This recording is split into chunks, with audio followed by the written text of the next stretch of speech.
There we are. There we go.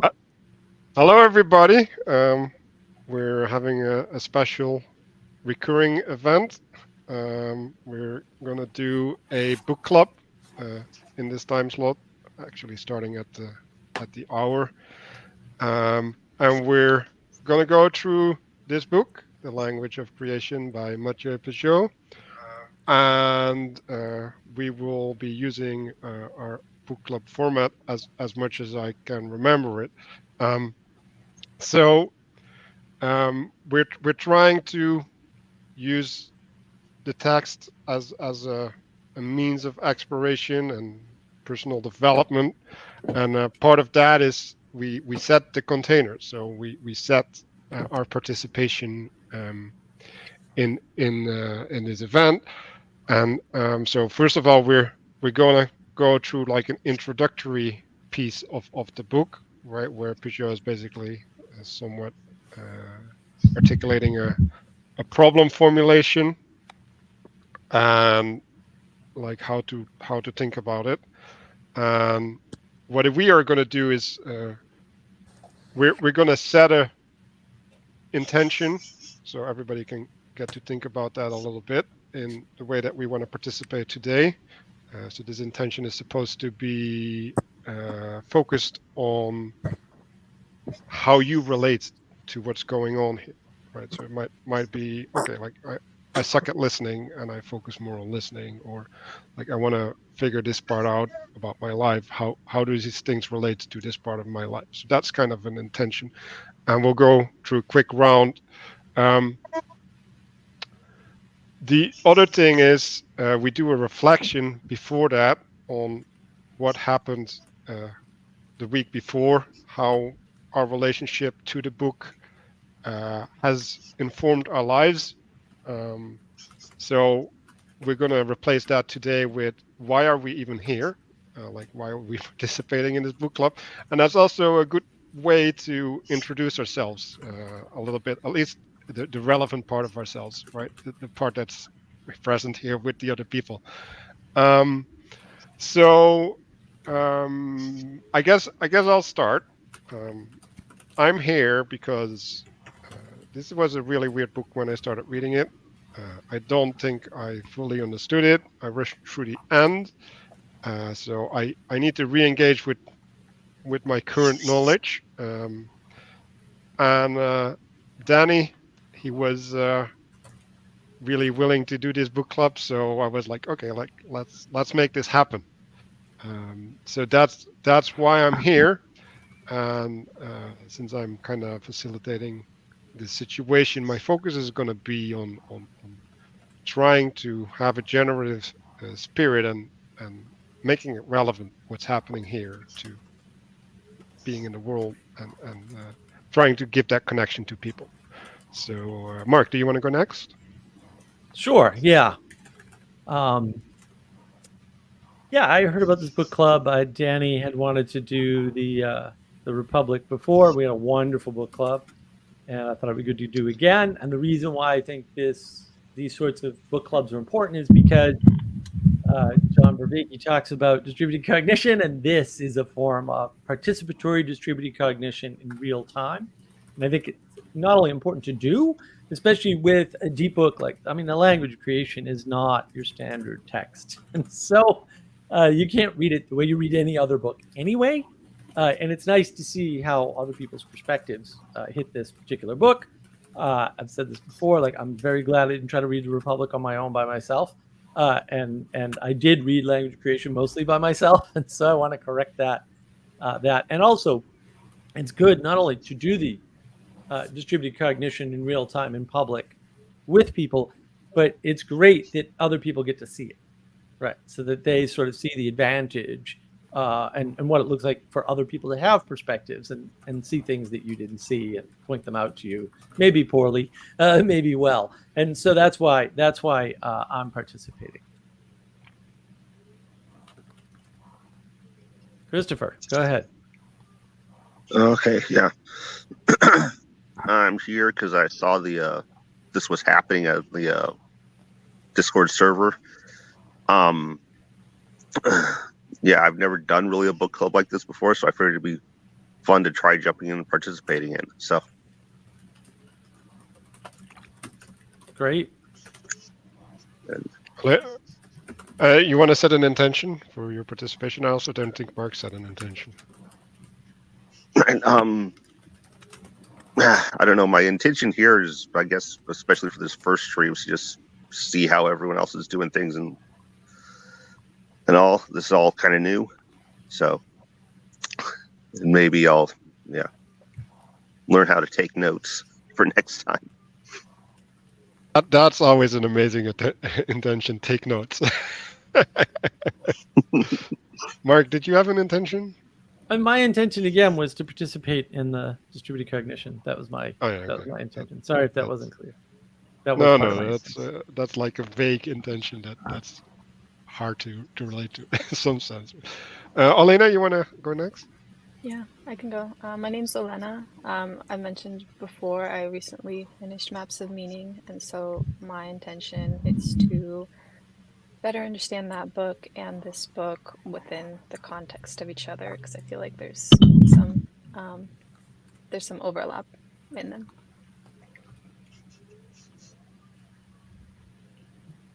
Okay, Danny. So, as a participating in a wisdom practice, I think it's better to have something on my schedule rather than not. Second is, as Mark already mentioned, the distributed cognition. We've done this once before, and I've just gotten a lot of value out of it.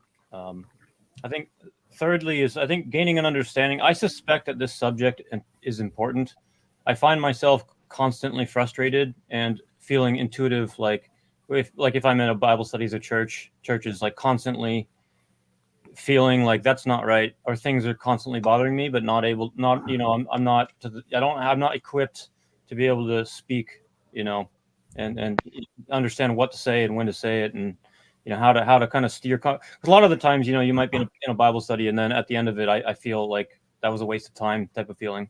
So I'd like to be able to, take my life circumstances and be able to have that time and connection, those connections be better. I'm excited about the group. I think we have a really sharp group.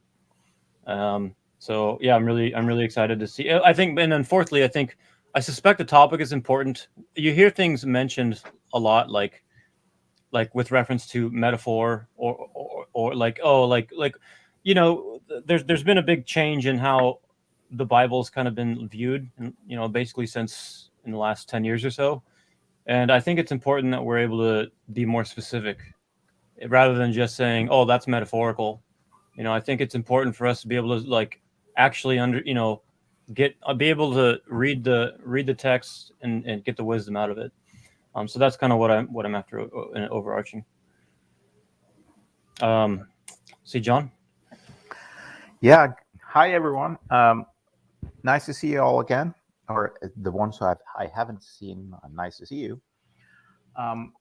My intention is, well, I've read the book first of all, and it felt very naturally to me because I've studied a lot of mythology before, and when I was young, I took a very, very deep dive into mythological thinking. So it actually felt almost like coming home. Like it was very familiar, and I felt that I understood it well based on what I knew from before.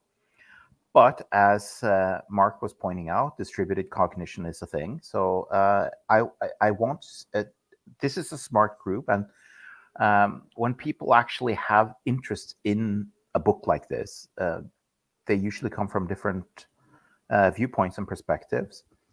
And it's great to hear that, so that we can get a multifaceted view of this thing that is being discussed. The book is important in a manuscript that I'm writing, The Hidden Matriarchy, where I make use of it, not through the whole book, but it plays a role. So this could also be thought of as research.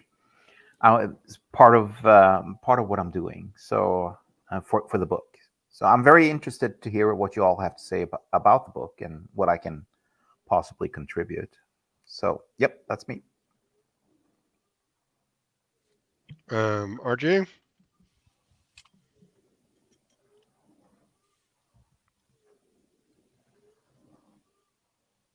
No, he's still muted.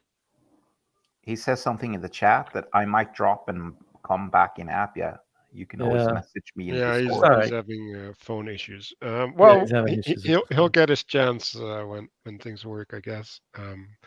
So yeah, thanks everybody for your introduction. Well, there's another one, Christopher. Oh no, Right. you No, he already already went. went. You You went get- I'm with- below yeah. me in the image, so I assumed, of course, that you were a completely different person when you were after me. But no, I haven't Right. seen you before. Sorry about that. Just like in the book, right? When you look up and when you look down, it's different. Yes. There you go. Now there's order in the universe.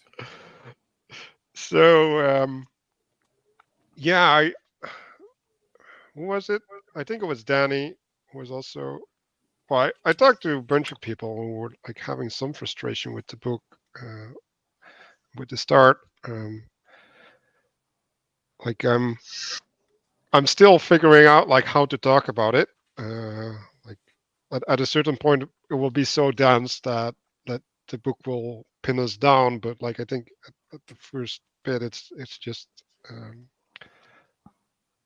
a lot of yeah. What is it? Setting up. Set and setting. Yeah. Yeah. So Matthieu goes to have a spiritual versus a material perspective that he equates with the traditional and the scientific, and yeah, I made the connections with looking up and pinning things down, relating to the agent and a more disembodied framing, right? So there's these well, I guess dualities that we see come at us in different realms. So did anybody want to bring things up, or do they want me just to go through things and you can disrupt me when you want to? That's also an option. Well, I think I wanna just because of the opening and everything, right? Like, you know, there's some interesting sort of little niggly things to note. Like the introduction is tiny. It's like the smallest introduction of any book ever, right? It's a very small introduction, and he does talk about duality, which I find utterly fascinating. And then of course he in chapter 1 he puts things into spiritual versus material right away.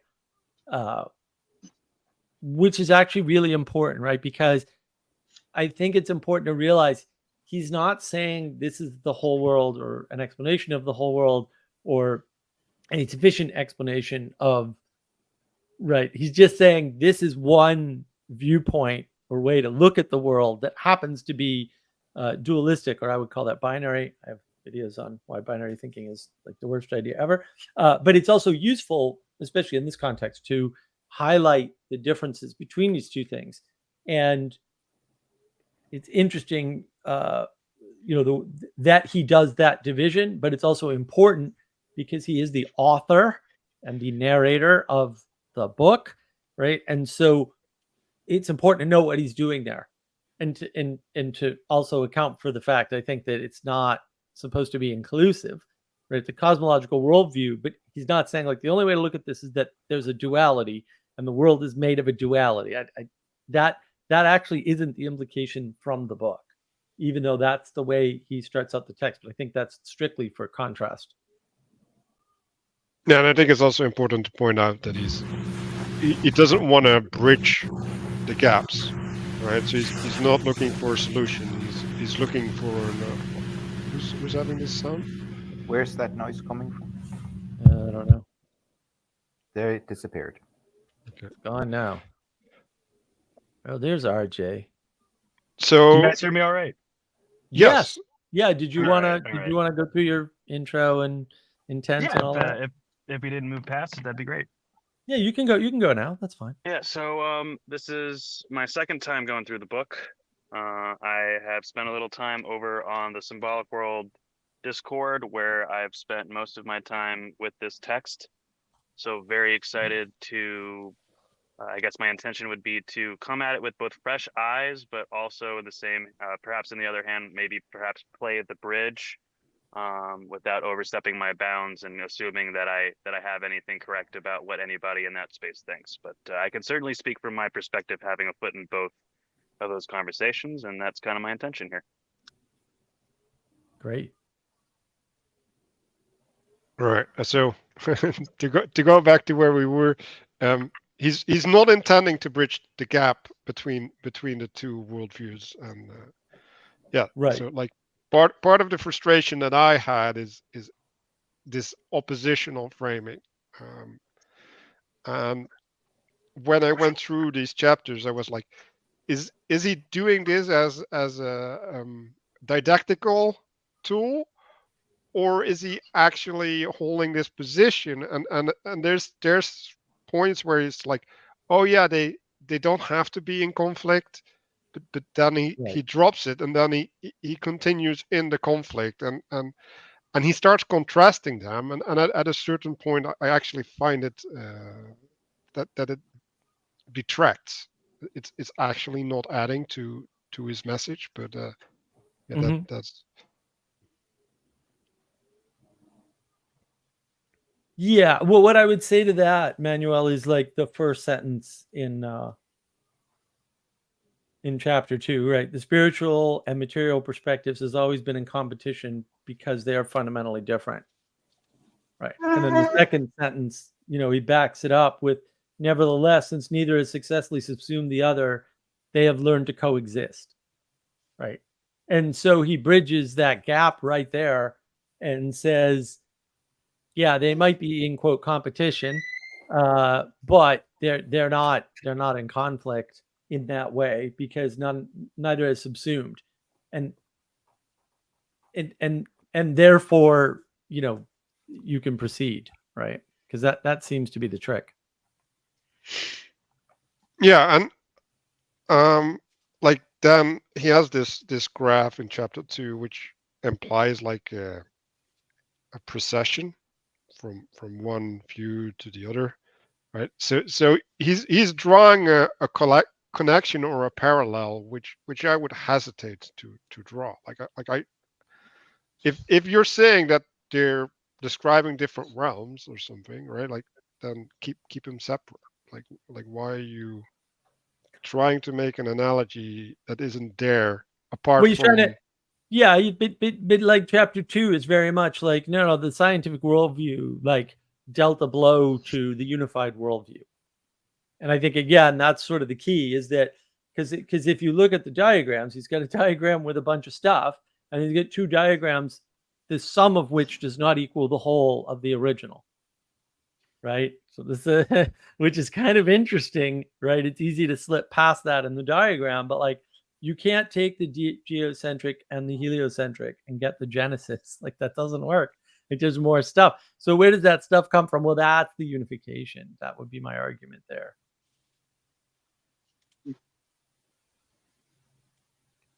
Does anyone want to step in?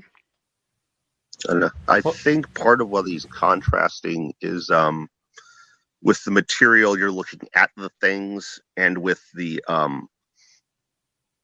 other order, cosmological or whatever we called it, you're looking at your relationship to the things, or the relationship between the things, instead of at the things. Yeah, very, very, very much right. I mean, if you want relationality, that's a core theme of his thesis, right in the beginning, right? He says, quote, traditional worldview is what he calls it, which I find amusing. But he calls it the traditional worldview is all about meaning, and meaning is all about connectedness, right? That would be my intimacy crisis, according to my thesis. So, yeah. One of the things that bothered me the most about the beginning of the book was he starts using lots of terms without defining them. And since I've watched a couple interviews where Matthieu Pageau is talking to various people where they've asked him to define some of these things, like in one interview, the first question was, "Can you define the category of heaven?" And he says, "Yes, I can, but I don't want to do that because I'd have to use these other categories to do so." But what he wants to do is he wants you to develop the intuition to be able to identify the patterns and to be able to feel where where heaven and earth is, and he'll use metaphors, and he'll go on and say, well, like there's metaphors like a seed, is maybe the closest idiom to like heaven, for example. But many terms he jumps in right away. Mark mentioned dualism. He doesn't really put a model or system of mind on the table, or really distinguish between different ways of knowing things, like knowledge, like intellectual knowledge versus book knowledge. He talks about, I think, in the beginning about the idea of like there's marks, and then we formulate the marks up into words, and we make meaning out of those things. But he wasn't. I was a little bit frustrated with him not being explicit about saying I'm basically filling in some of the holes in how he's even approaching this topic itself.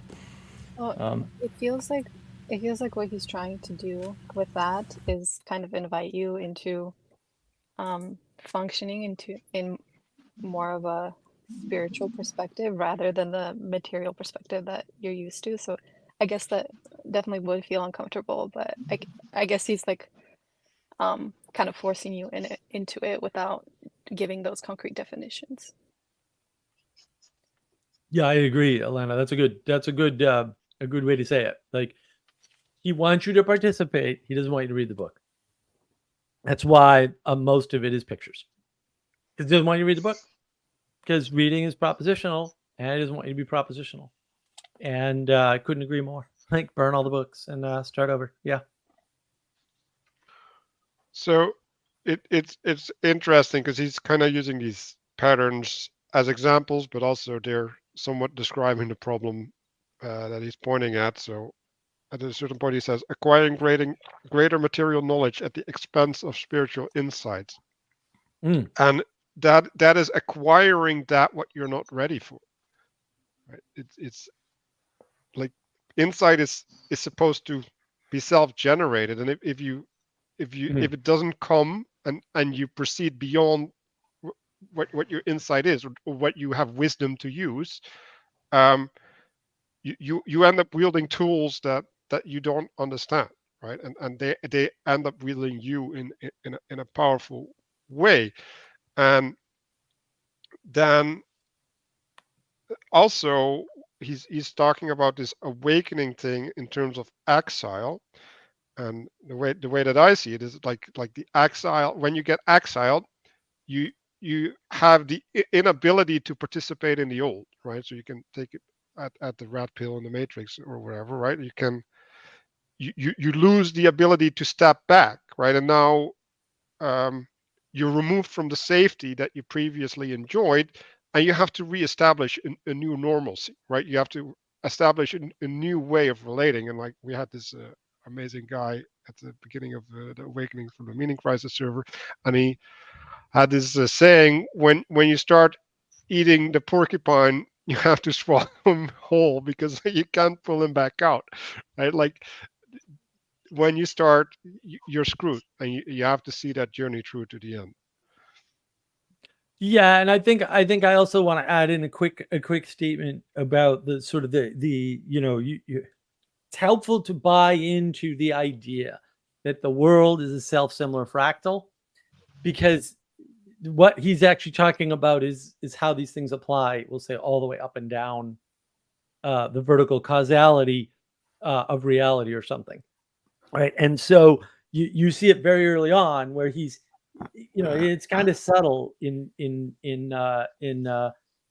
what is it? It's chapter, right? In chapter 2, he sort of changes it up from Genesis geocentric and heliocentric to in the garden eyes opened, wandering in exile, right? But if you actually look at those two pictures, there's a lot in common there, quite a bit, in fact, right? And so that one is a global perspective, and the other is a private or personal perspective, right? And they're the same in some ways, right? They follow the same pattern.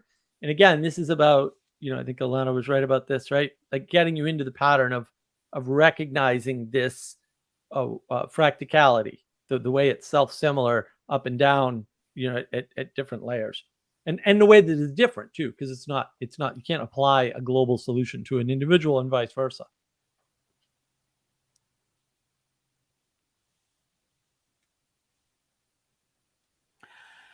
Yeah, I don't perceive quite as much as an issue with when he talks about dualities and stuff. Does he actually use the word dualistic or duality? Like, I don't remember. But to me, he's setting up dualities, and that's not the same thing as the philosophy of dualism, which means that you're separating the world into two separate worlds that are in competition. Whereas a duality can exist in an integrated world, so that they're distinct but not necessarily separate. But there's still a duality. So for me, when he starts talking about this self-similar fractal view, then he's clearly saying that he's talking about an integrated worldview, as opposed to setting up some kind of two separate worlds that are not in connection to each other. So the symbolic, like he actually names the book The Language of Creation, which is sort of important in this context, because what I feel, my interpretation is that he's describing the structure of reality, a grammar, a mythological grammar of reality. And he's not just talking about, of course, the spiritual world, but also about material events that occur in the real world. So yeah, that's my take on that part of the duality aspect of it. I wouldn't be too caught up in that part of it, and the more important part is the fractality, the integrated worldview. Yeah, I agree. I like that differentiation. A lot of people, would get caught up in the sort of more, quote, philosophical definition, right, and not understand that you can have dualities that are unified, which is more what he's talking about is this unification. And as we sort of already touched lightly, is the form of the book and the way that he's expressing these things is hey, RJ, would you mind muting? You're bleeding noise. Oh, I'm so sorry. It's all good. Like he could have just said, if you rebel against God, you'll end up wandering in exile. But that's different than saying, well, there's a story and you start in the garden and then your eyes are open and you wander in exile. If you just come out and say it explicitly, it sort of has a different flavor, because then you get into, what do you mean by God? What do you mean by rebel? What do you mean by exile? What do you mean by wander, right? And it has a different effect. And as he mentioned, he said, you could have done this without, we could have used other texts besides the Bible, for example. But when he points to, this is the story and this is the pattern, it's, I don't know exactly what to make of it, but it's of a fundamentally different form. I don't know how to exactly, what to make of that, but. By the way, thanks, Manuel. I like that you I don't have the book in front of me, so it's good that you remind me with the pictures. I'll try to do that more. So, for example, what I mean by that is he's mentioning the Copernican revolution, where there are things that are implicit. He doesn't say it's in the Copernican revolution when Earth is at the center. It implies that maybe our focus is on the Earth as the most important thing over the technically accurate fact of the sun being at the center of the solar system or whatever. He doesn't actually say that explicitly. So you had to I had to fill those gaps in when I was reading. For example, that's kind of one example of what I'm of what I mean. Yeah, the problem that I had is that he says it discredited or disproved things. It's like, well, I would have let that open. It's like, no, it replaced it or whatever, right? Like you can just you don't have to do a qualitative remark there. Yeah, I think that's part of the issue, is that and it is made more explicit in chapter 3, and I'll go into that in a sec. But I think part of the issue is, for some people, it has offered a different path of understanding, a path that they've chosen to take, right? Whereas for other people, they're completely unmoved by this Copernican revolution, right? Or they're mostly unmoved by it, and we miss that. Like we tend to, universalize the whole world, and actually there's quite a few people out there who just, there's a couple of camps, right? There's the sort of fundamentalist camp that's, the young Earth creationists, right? And they're obviously all a little off. Although, if I had to pick between just two, I'm on their side. Just saying. But there's still, the traditional camps, right? The Cathodox, as I like to call them, they're still fine. They're not, quote, rejecting evolution, but also who cares? Like, that's very much their attitude. And so they're just like, whatever, I'm sure you get your evolution thing. That's great for you. Goodbye. And they still are in that more traditional. I mean, they are the traditions. So they still have the traditional view.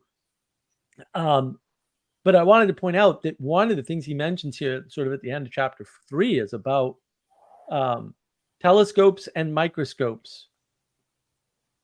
And I think the important part about telescopes and microscopes is that they change the level of detail at which you're looking at the world, right? So the detail level of the world is now altered. So if the world is a self-similar fractal, which, yeah, I'm still there. Again, you kind of have to buy into some things, like some things are axiomatic.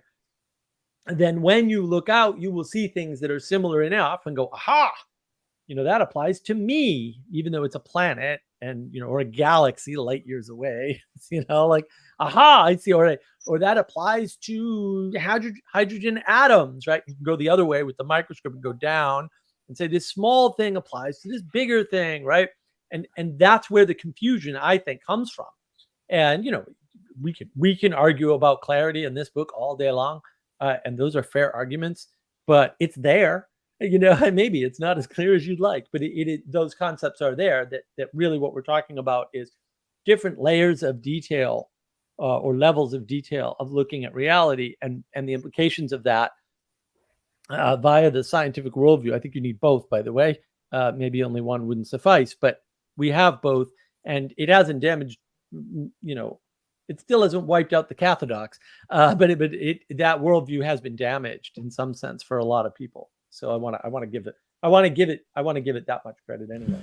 Well, it's interesting that you mentioned that. I have a bunch of sentences that were bothering me about this. Like, one of them that I have written down was, a naive perspective provided humans with a full understanding of their role in the universe and their spiritual purpose of existence. Now, Yeah. like, if I have a television in my house and I'm watching, say, like, coverage of the Ukraine or Russian war, that's like a microscope that, it's so embedded into the way that we live. It's almost impossible. It can be difficult to see that maybe I don't actually have a direct relationship with what's happening somewhere else, across the world. I do love that you compare the TV to a microscope. I haven't really thought about that. But what is it that a microscope does? It zooms in on a very, very tiny, narrow part of reality to the exclusion of everything else. So you are in a microscope, you do get to see something that is real, but you're also filtering away a lot of other stuff. So that is precisely what the TV and the news actually does. You get a filter view through a very tiny, tiny, narrow lens. Good one.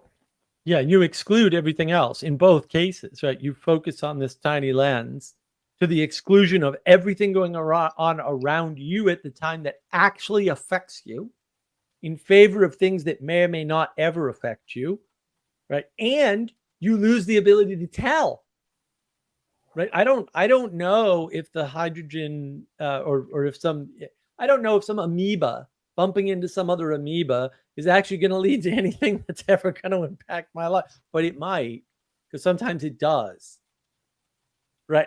But like, I don't even have a way to know that in many cases, but not in all. And that's the science people always focus on their victories, their alleged victories. They're almost all lies, by the way. We won't cover that here.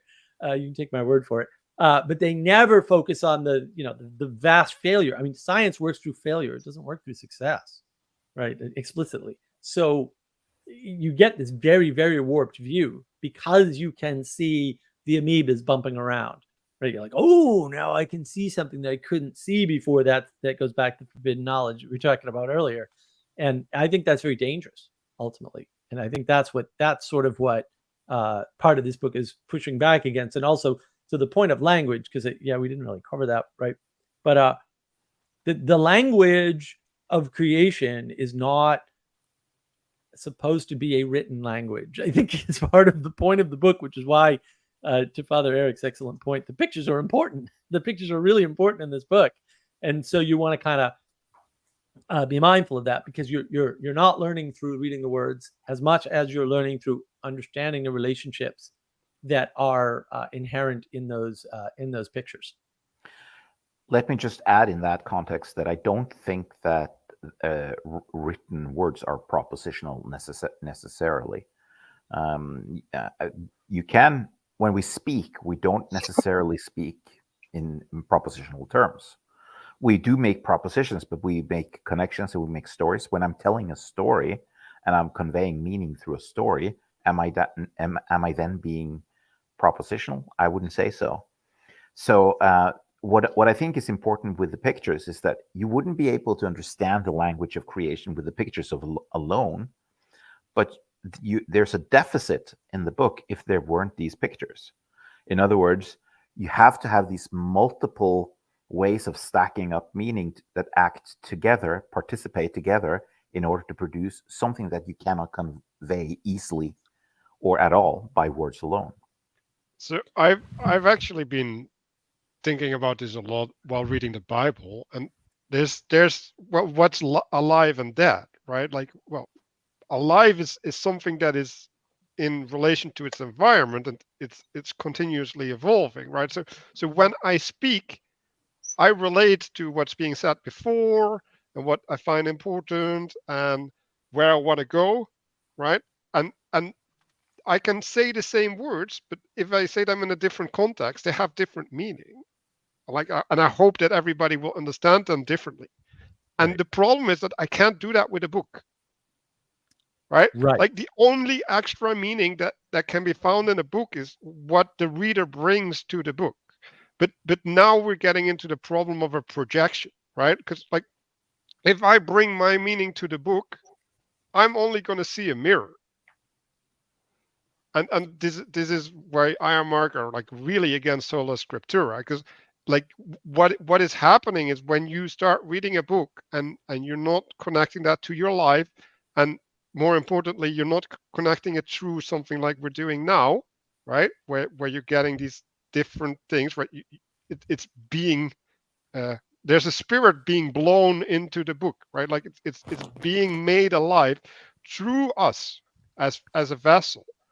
And if we don't do that, we what are we relating to, right? Like we're trying to punch some clay and hoping that it looks alive, right? Like it starts moving around and that we can relate to it. And so like it's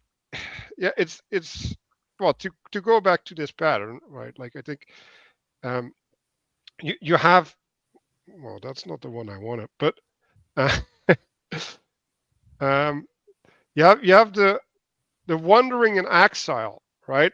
That happens after you've been cast out of the microscopic view that we were talking about.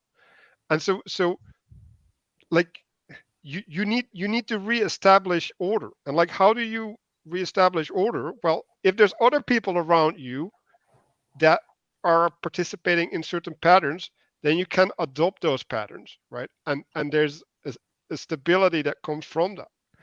If you're slung out of your pattern, right, or your understanding of the world, and you have to establish that yourself, right, then you're in big trouble.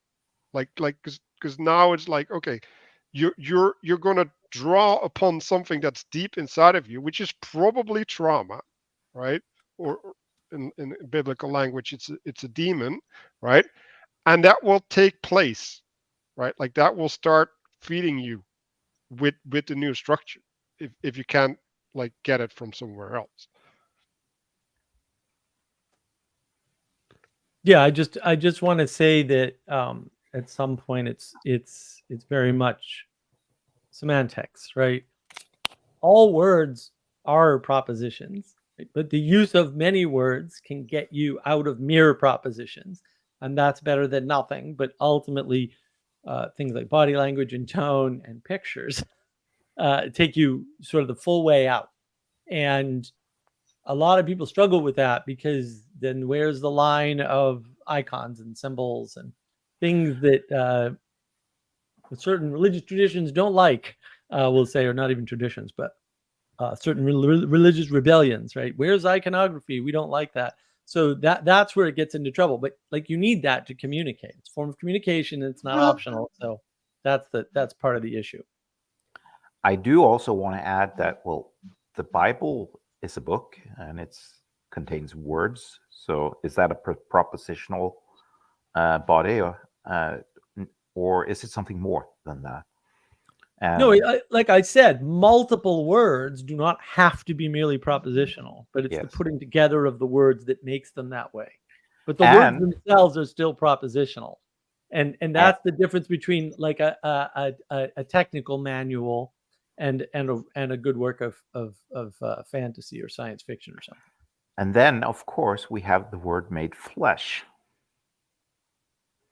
the logos, and so forth. I mean, in the Bible, the creator God is identified with the logos, the word, and as such, is that merely propositional, or is it something more than that implied? Well, so what this made me think of when he started talking about language in chapter 6 was like LLMs and the limits of Turing, or the limits of computation, and that like a Turing machine or the transformer architecture in LLMs doesn't actually have to create meaning.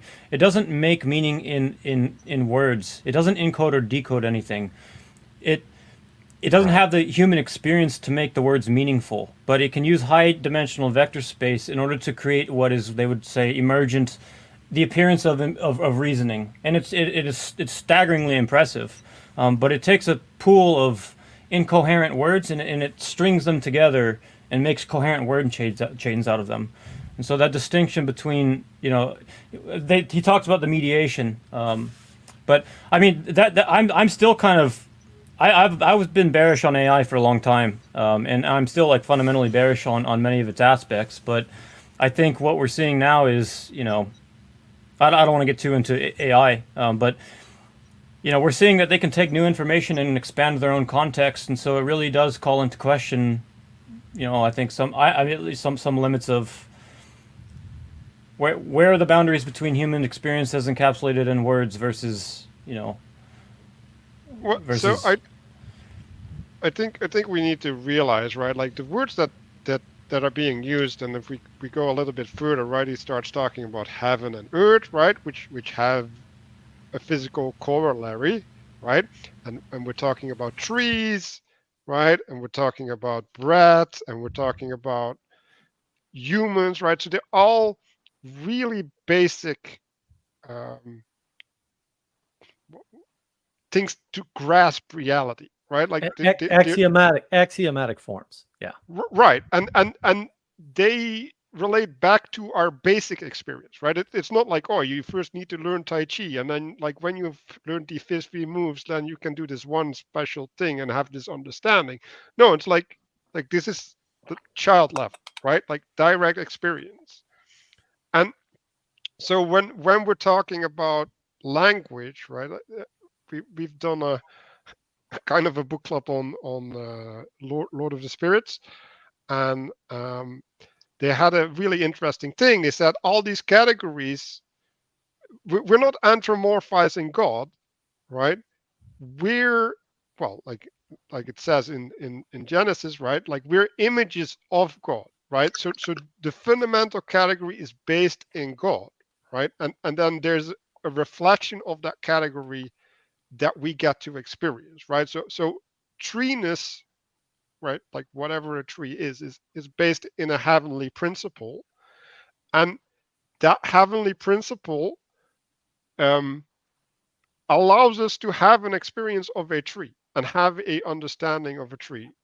And if you start inverting that, which is one of the criticisms that I had in the first couple chapters, right? Like it's like we can't get to that principle by looking at trees. Like the Yes. principle is there, and it grants identity to the tree before we can see it. Yeah, I did. I wanted to highlight Ray's comment here.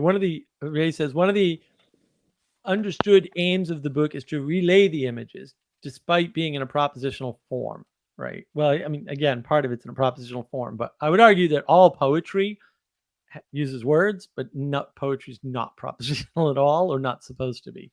Doesn't mean you can't see it that way. And I think that's also the deep confusion with things like AI and the logos. The logos isn't just the word; it's kind of that which can speak the words which bring about creation. Like that's probably a slight upgrade. And then what happens is, let's assume for a moment that there's a hierarchy and that there's a creation that we were all born into. I know, wild thoughts here, but if you then analyze that from below using, say, lots of data with something like AI, because I do want to address what you said, Danny, you will find patterns. And computers are actually shockingly good, not only at finding patterns, but also extending patterns. And so one of the problems that we have that's clear as day, right? Like, well, why are these people doing this thing about this thing, whether it's gender or Gaza or whatever the flavor of the week is, not applying the principles that they're stating to the thing.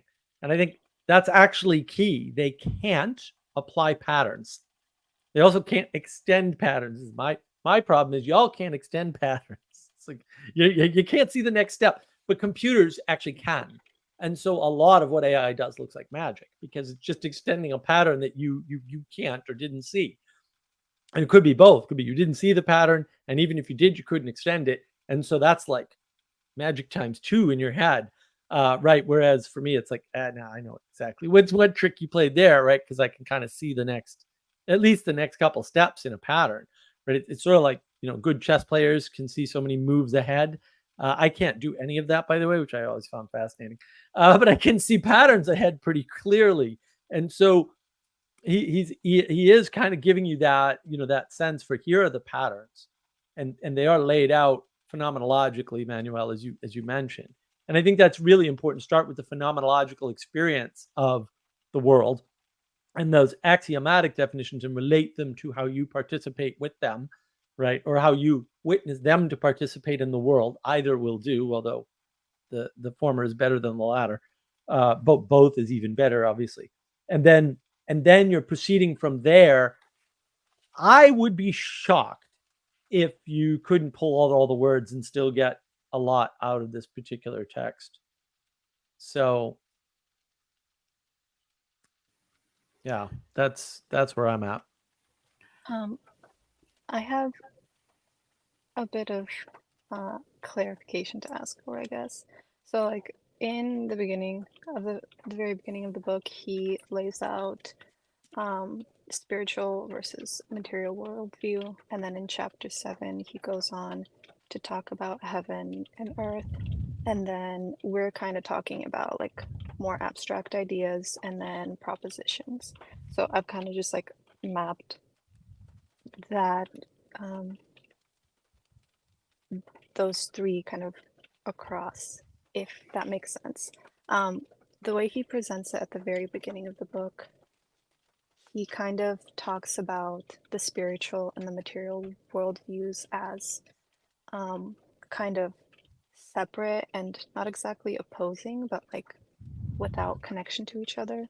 And then later on, with heaven and earth, he describes the symbol as the union of that. And Mark, you were just talking about the pattern as that. We've been talking kind of about the abstract principle and then the propositions. So I guess the and that creates the union of those creates meaning. So I'm trying to understand if that also would apply to the spiritual and material kind of division that he created at the very beginning, and if that maps to the heaven and earth, resulting in the symbol that he introduces in chapter 7. And Yeah, I think you guys so. have been you guys have been talking about like propositional and abstract, and I feel like it's still more like leaning onto abstraction rather than more concrete, which makes sense because that's, I guess, what he invites people to think. But I don't know. I feel like there's a disconnect for me there and how that's working. Yeah, he's kind of explicit, actually. What he says is you have to understand heaven and earth differently from the scientific worldview. And in the traditional worldview, the earth is the material, the things below, right? And it's mapped to materiality, and heaven is mapped to the spiritual. So he makes that mapping explicit in the text, Yes. right? But I think, that that's still two different categories where we think one way in the scientific way and then a different way in the spiritual frame. And like, well, that's what I was objecting to, right? So if you say, right, like we're standing between heaven and earth, right? You can look up to heaven and you see one thing, and you can look down to earth and you see another thing, right? So from our experience, those two are different worlds, And right? they correspond to the geocentric and the heliocentric worldview. right. Right. So there's means of relating to those that are asymmetrical, like they're not images of each other. And this is why I objected to the framing that Pageau started, because like no, the correct framing is to start with God, right? And then God is informing heaven, right? And then heaven grants matter form, right? And matter is connected to matrix, right? That which births, right? Aristotle calls it like it's the potential, right? That can happen, right? And so if it connects, right, like that which can take form with the form, then it comes together, right? And so a way to capture that process is the symbol, and we are at that place, right? Like he goes Right. into that a little bit later. Like that's the place that humans occupy in the worldview. Can I get a little bit? Can you repeat the question, Elena? So I sort of missed exactly what you were asking. It was a very interesting question. yeah, I think, I guess Manuel, I think, kind of touched on it. So the way that he frames and the way that we've been talking about it feels as though we're kind of more heavy on the spiritual or the abstract way of speaking about these things, which makes sense because that's kind of the way that the book is laid out, and that's the position that he's trying to uncover. But I feel like there must be a way to like not take it too far in that direction, lest we get into the problem that we get into, like a very purely materialistic worldview. So That's I can add that the way I interpret his use of world is what in standard language is an ism. So you have materialism, that's the material world view, and that's like a purified version. It corresponds to the geocentric worldview, and it's the it's a place where there's no place for spirit, and in philosophy that's called materialism. It's purely stripped. Everything that has to do with spirit is stripped away, And the spiritual world that he talks about, that corresponds to idealism in philosophy. And that is the idea, basically, that there is no such thing as a material world, or it doesn't matter. So whenever you hear someone say a social construct, everything is socially constructed, they're talking about this purely spiritual worldview. And whenever you hear someone say, I identify as, those magic words, they, as magicians, are saying that I can control the material world simply by my spirit, with my spirit. So if I identify as a teapot, then I am a teapot because I say so, implying that the material reality doesn't have any actual impact on the world. Now that's the conflict that he sets up. And what he's really in the beginning of the book, and what he's really criticizing there, is Descartes' dualism. And Descartes splits the world in two. Before that, in the early parts of the Enlightenment, Francis Bacon had a non-dual integrated worldview.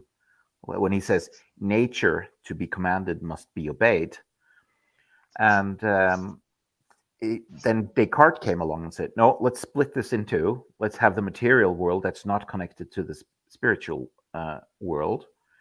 And those led to materialism on the one side, the material worldview, the pure material world, and this pure spiritual world on the other side. And this complete separation is the source of a lot of issues. Now, the way he's talking about it is precisely that he wants to unify, to heal that wound or that cut that has been made. So the symbolic world is, well, in modern terms, we would call it symbolism, or simply the integrated, unified worldview. So, does that help in any way in what you were asking? Yeah. Yeah, I understand what you're saying. I guess my impression from the very beginning of the book, and I think if I'm understanding Manuel correctly, he agreed with me, was that he made that point, and then it's still just very hard to come down from the abstract, I guess, especially when talking about things like symbols. So I think go it's ahead, important to realize it, like the way that they come together, and like there's this grass with time as well, right? Like, because time is a component as well. We're just focusing on this dualism, where something from above comes with something from below, but it's not like that's not one thing. That's living, right? And it comes together in the living, right? So the abstraction disappears when you live it out, right? So when we're talking about propositional knowledge, right, like that would be basically making the image, right, and saying, well, there's a top and there's a bottom and there's a schema by which they interrelate, but that's flat, right? Like that's dead, right? Like that's not alive. And the livingness comes in as it gets expressed in time, right? So the abstraction disappears when you participate with it, right? And I think what the modern man doesn't realize is that that is the process that we're in. And so if we can start looking at the world as if we're participating through the the communion of heaven and earth, right? So we bring them together over and over and over and over and over again. And so like we're like a zipper, right? Yeah. Going through the zippers. And then what is the thing that makes you look up, right? That's your telos, right? Like that's what is the purpose? Like what purpose are you pursuing? And what is the thing that makes you look down? Well, that's what are the tools available, right? Like that I can use to act, right? So if I'm thirsty and I have my cup of tea, right? I bring the thirst down, right? And I bring the tea up, and they satisfy my need, right? And then when that need is met, right, like I change purpose, right? So now I have to reorient myself, right? So you're in this dynamic framework, And when you can start seeing yourself as partaking in that, right? So that's not abstract, but the abstractions are necessary to understand where you're at, right? Or to understand how to participate. Then you can start changing the way that you live, right? And you can start taking part of a new world, right? Like and that would be like being born again, like you're reorienting your life in a new manner. Yeah, the connecting propositions in time, that line was helpful. I also might add that I studied the background for this book, in other words, mythology, and all of the reasoning and the theories and stories surrounding that a long time ago through a huge corpus of studies that I immersed myself in. And because of that, when I read The Language of Creation, it didn't seem abstract to me, because I already had all that participation and lived experience and the immersion, the meaning from below, connectedness that I went into the book with. So what I would say is he is using abstract language to describe. He's using abstract language to describe the mythological way of representing things, but he doesn't actually use a mythological language to do that. He's trying to write it in propositional language, to use Mark's terminology here. But so he doesn't utilize myth at all in his book. He's only pointing you to the myth, but he doesn't actually write myth. He doesn't use metaphors, and he doesn't use symbols. He's talking about symbols and he's shining a light on it, on them, but he's not actually writing symbolically, which is interesting. As Paul Vanderklay has pointed out, which I like, is that the metaphors or symbolic representation is a way to hyper or super compress things, because you can convey language or convey meaning in an incredibly compressed manner with only a few words. And my classic example is the foot of the mountain. If I tell you, Olena, what is the navel of the mountain, are you able to locate that?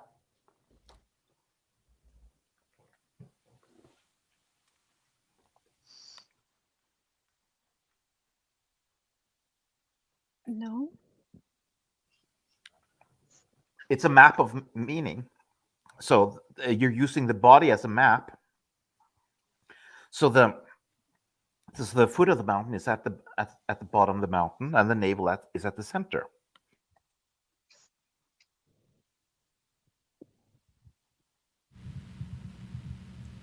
Yeah, I think again the reason why he's using the pictures, and the reason why he's starting here. So I would call the language creation explicitly middle out on purpose, right? And I have a video on navigating patterns about middle out thinking, right?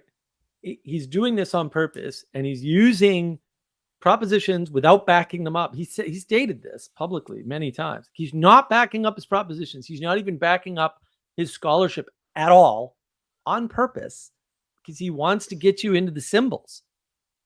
And he wants to get you to participate with the text in a way that you have never participated with a book before, most likely.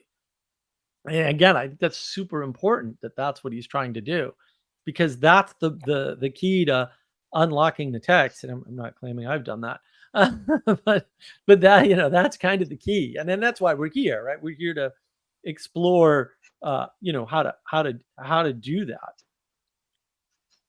Yeah. So, for instance, Nietzsche, he used symbolic language in his poetry, like "Also sprach Zarathustra," thus spake Zarathustra, to convey meaning. And Pageau chooses not to do that. on purpose, which is very, very interesting. Well, Wait, I think also what he wants to do is he wants to give a framework that is relatable for materialistic people, right? So Agreed. right. and he's using words, right? And then he was upset about them not being defined, but like at a certain point he's like saying fact, and I'm like, really, is that the best word you could choose? But like I'm like maybe it's intentional, right? Like maybe he's trying to give a connection to people, right? Because what is a fact, right? Like to in a really reductionistic viewing of the world, a fact is a spirit that has manifested. Like Yeah. so there's like I was hungry and I ate, and that now I have created a fact. Like that's not actually what I created, but it's a way to talk about what happened. Or another example might be like, I mean, a lot of people might dismiss things like Ayurveda or something like that out of like superstition or something like that. But like, if you're doing like Tai Chi, for example, and you hear that like rising movements are fire, falling movements are water. Well, why? Fire goes up, water goes down. Like it's kind of one. It sort of maybe doesn't make sense. But then you hear somebody say, you know, the ball of your foot's the fire center. Well, why? Because that's where power comes from, and the heel is the water center. And then if you maybe hear somebody say, oh, fire, masculine. Why? It takes effort, takes energy. Water, things that just happen naturally, things that fall. I think as the kind of image of, and these are just elemental categories, but I think as I start to build out the picture of you know the boundaries of what this word meant, or maybe as I start to expand, like I like Tai Chi is, or maybe yoga. Those things are good examples because you can literally see them and feel them in your body. But I mean, it's difficult to talk about. You know, it's hard. It's kind of difficult to talk about the grounding with words sometimes. Right. Well, but and again, I think you know you used the term elemental categories. They're not elemental categories, right? That's the wrong way to think about it. They're categories of experience. So when you look at water, you see it fall. You can then participate in going down or using less effort, right? When you see fire, you see it like it takes a lot to build a fire and get it burning, right? And then it takes effort to keep it burning and make it grow, right? And then you can feel that when you participate in that way. And that's why the martial arts are grounded in your view of nature, and then that purpose is to link you to that nature, right? Like you're supposed to become a tiger or whatever, right? In the move that you're making, you're supposed to do that. You're supposed to embody that, right? Because that links you back to the world that you're actually embedded within, right? Or the creation, if you want to call it that. And I think, yeah, that's the really important part is he's laying the groundwork this way so that you can participate. He's not laying the groundwork so that you can go down a rabbit hole of bibliographies and symbolic references or symbolic language that can be easily misinterpreted, et cetera, et cetera.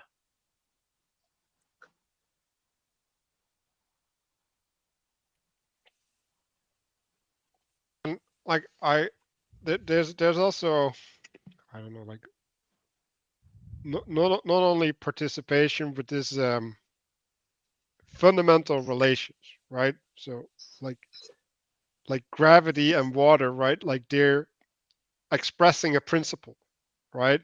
And through participating in that movement and a lot of it is also imagining it, right? Like you have to place yourself in that relationship, and this is related to gaining eyes to see, right? It's like I sometimes I'm reading something, it's like, oh, that's the thing that they've been talking about, and it's like I was not able to see it for a really long time because I didn't even conceive of the option to participate that way, right? Like that was not even part of what potential reality could be like, and um, and so like I think maybe it's a little bit later, but yeah. So when Pageau starts talking about these things in chapter 8, where there's these categories that come together, right?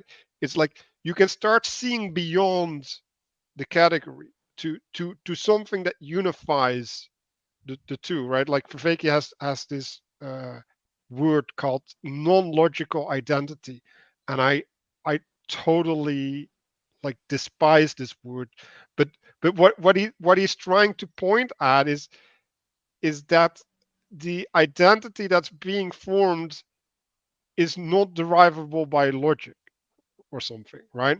So in some sense that would be going up, while logic would be going down and following the path of that which is already discovered, right? So you could say that there's things that can potentially be revealed to you, right, which are above you, that hold two things together, that seem paradoxical, right? So like this is why I'm also allergic against this materialist versus traditional worldview or spiritual worldview, because they seem to be in opposition until you can get to the principle that is joining them together, right? And now we go back to the spirit, right, and time and living, right?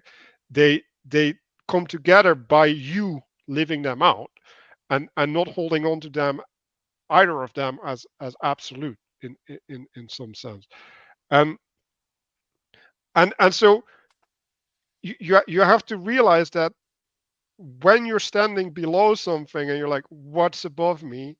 You have one experience, and when you've climbed up the ladder and you're looking down, you see something completely different, right? And realizing that that is an option, right, and that you can participate in that process, that opens up new ways to be, to participate in reality. And actually, I hope that that's what we're trying to generate within this book club. So. I think Alina's question sort of is also maybe like one of my main frustrations in terms of real world relationships. Like if I'm in church or Bible study or something, it's how do you, a lot of the times you might be reading something and somebody, is, okay, here's what this means, I'm sure. But then on the other hand, it's like, well, on the other end of the spectrum is, well, what this means to me is, and then I fill in some things that kind of has no basis, And so I think the middle ground of being able to understand what the patterns are and see them as, how they manifest in your life. That's the trick. And that's the trick where it's how do you, I don't know. I'm not. I guess I just wanted to state that as an observation. I find myself there all the time. And a reason it feels very tricky is, as Manuel, as you were explaining it, it's that interplay between the two things, or like as Peterson would say, the line between order and chaos, and that line is like very dynamic, I guess you would say. So like actually instantiating it will always feel wrong, I guess, and like it also gets into like Heraclitean ideas of like everything is war, and like, yeah, I don't know if that makes sense, but like instantiation of like the dynamic interplay of two things is going to be different every time. And so, yeah, like Danny said, it's tricky. But potentially, right? And I think again, the resolution to this is what Matthieu is pointing to in the book, which is to say, first you have to agree that there's a line somewhere, and second, you have to be willing to draw that line. Like this is where I think everyone's wrong. Like, no, really, there are lots of people out there. I mean, it's not the majority, but there are lots of people out there, and they're very loud, who are basically telling you there's no line. They'll say, no, I agree there's a line, but then when you ask them where the line is, they cannot draw it. That's a big problem. But if your attitude about drawing lines, and I think this is where their problem comes from in a strange way, even though they're using very spiritual ways of being. To Manuel's point, they're trying to instantiate, I am a fighter jet. Like you're not, right? You can't manipulate material that way. But at the same time, what they're actually doing is they're stuck in a very materialistic frame. They don't want to draw the line because any line they draw is going to be inaccurate and imprecise. And that's really what the issue is that if you want the scientific worldview, which is accurate and precise, then you're going to run into a problem. And that problem is you're always going to be worried about being wrong. Whereas if you want the more traditional worldview, you've already accepted that you basically are a Muppet, and you're probably not going to be able to instantiate a reasonable line. And even if you did, it wouldn't last long. And therefore, there is such a thing as close enough. And there is going to be a margin, and some of that margin is going to get cut off.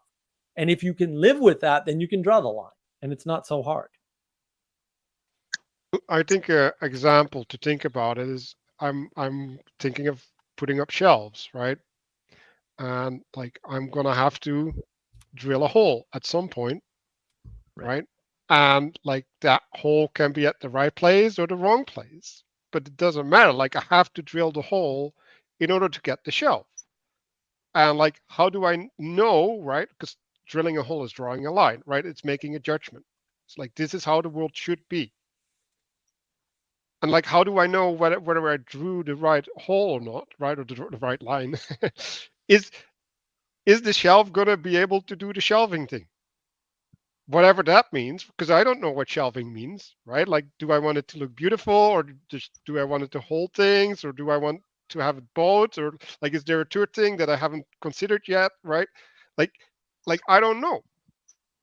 And so it's like, yes, I cannot say this is the way to do shelving properly, right? Because like in the Greek tradition, they called it an art, right? Like it's an art to make a shelf properly, or a chair or whatever, right? But like you have to at some point make the form of a chair, because else the chair is never going to manifest. And then the question is, well, how do you do that correctly, right? And you do that correctly by having a purpose. Like the purpose is the judge of your action. And then like the thing that I've been thinking about in the Bible a lot, right? Like nobody could understand Jesus until he died, right? And like, why is that? Because it's an expression through time, right? And you can't understand what he did without having the full story, right? Like the story needs to finish in order for everything to have a place in it, right? So if we look back at our lives, it's like, okay, we're living a story. Okay, I'm going to put up that shelf, right? Like, no, I'm having a lot of issues with doing this, right? Like I'm struggling really hard with with this. Like the fact that I even bring it up as an example already signifies like, but why is this so hard for me, right? Because it's representative of a fundamental problem that I have in my relationship to reality, right? So like I agree with you that like this making this decision is hard, right? And like there's going to be consequences to this decision, and I can't oversee the consequences, right? And now the question is, well, what do I base my action on, right? And I can't base my action on things I know, right? So what's the answer? Well, I need to have hope, right? Like I need to hope for something and then live it, right? So I'm going to have a relationship with the shelf. I'm going to have to place things on it, right? I'm going to have to revisit it and maybe see if I can update it, right? Or find a new purpose for it.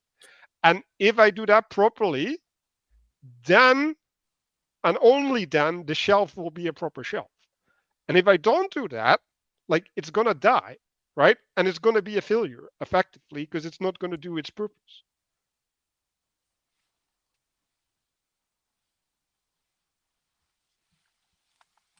So that was good, by the way. I think that the thing that, based on a little bit from what I'm hearing about from others here, is that if you're already immersed in the world that Pageau is talking about, it's much easier to get meaning from what he's saying in the book. So I think that I hope that the book project that I'm working on actually will help to flesh out some of what he's writing, The Hidden Matriarchy. In that book, I write let's call it a chapter or a subpart of the book, which very easily could have been called not the language of creation, but the grammar of creation, because there are rules for how to write in the language of creation, and they do not merely consist of these symbols, these words, but structured relations between these symbols that corresponds to essentially grammar. And one very important part of that grammar, which I find very useful in actually explaining a lot of things, is gender, mythological gender. I think it was Daniel who mentioned that fire is masculine, right?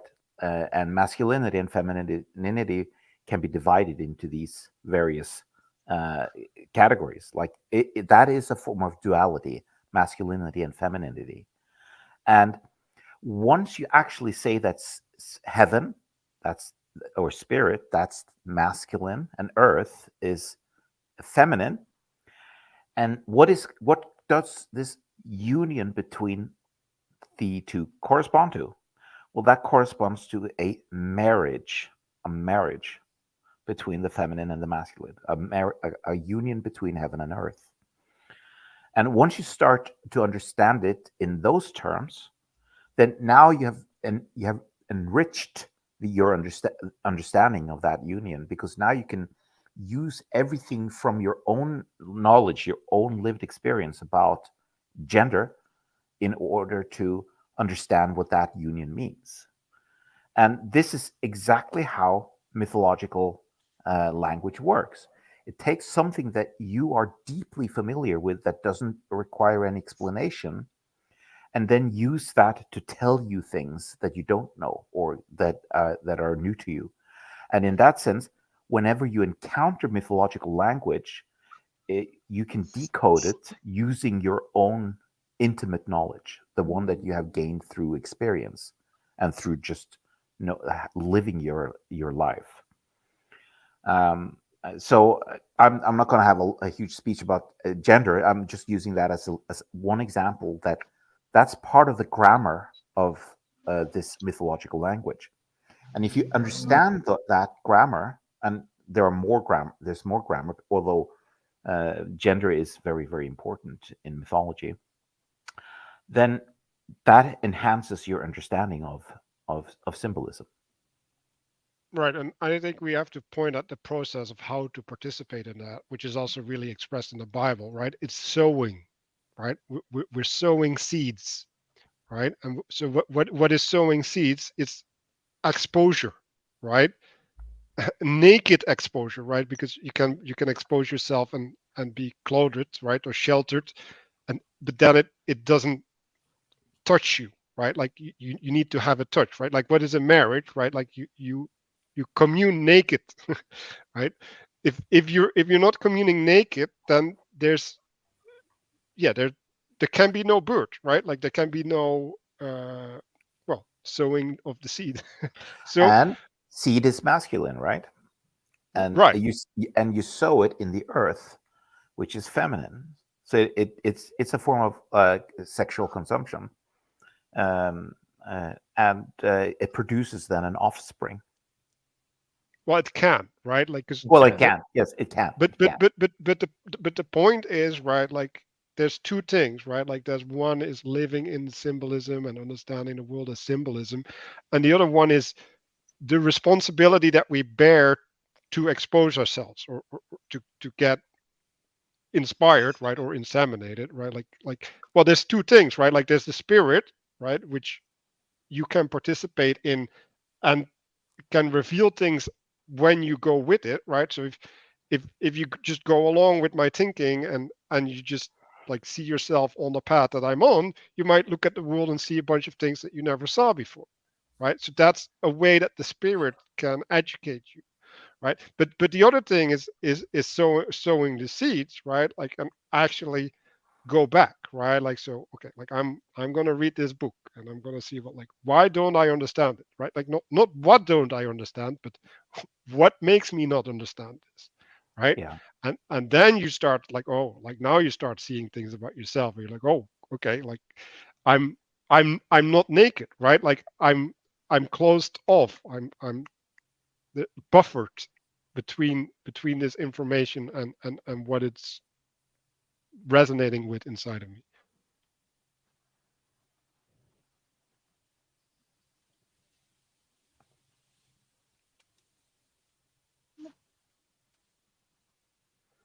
I don't know how much. Is there anything specific in the first section here that we're supposed to be reading that people struggled with that hasn't been mentioned yet, or anybody want to go through any of the diagrams that they maybe didn't understand or any of that?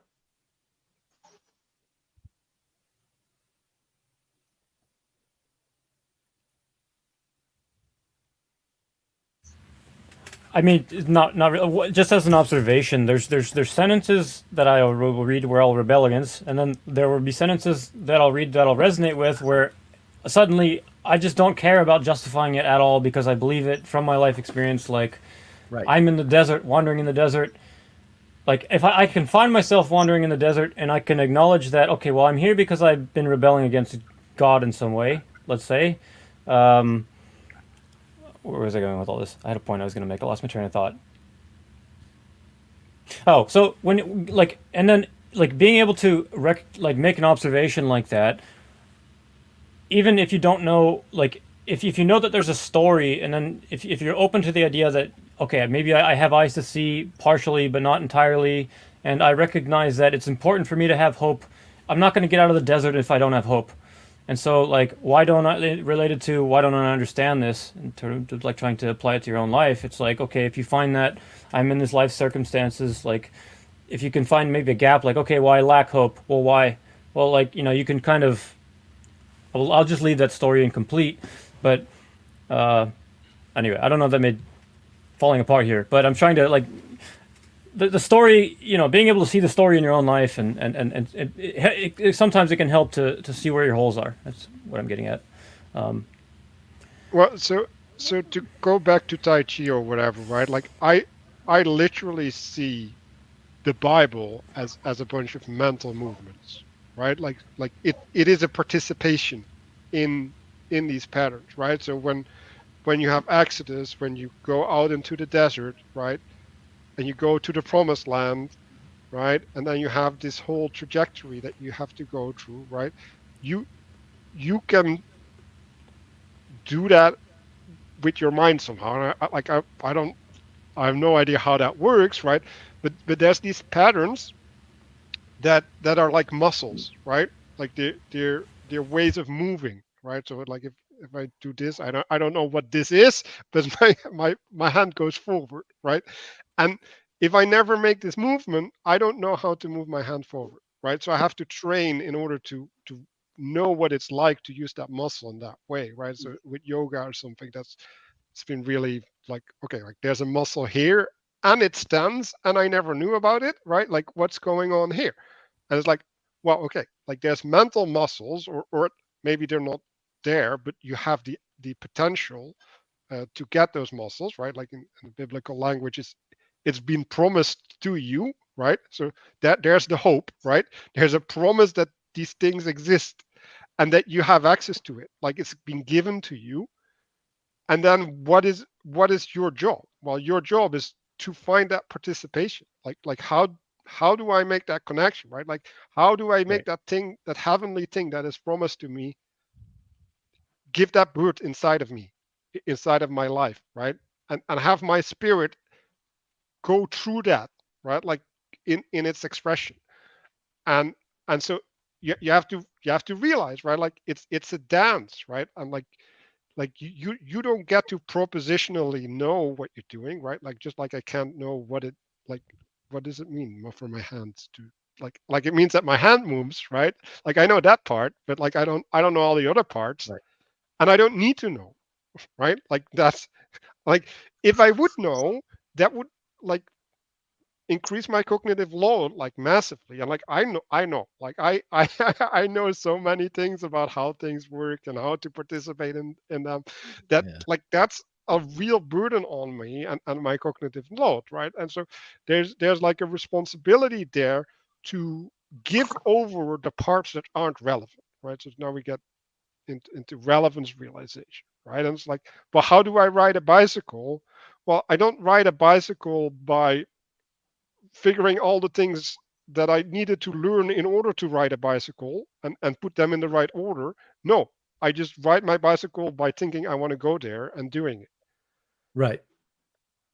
Yeah, and I think Peterson talks about this right in his lecture series.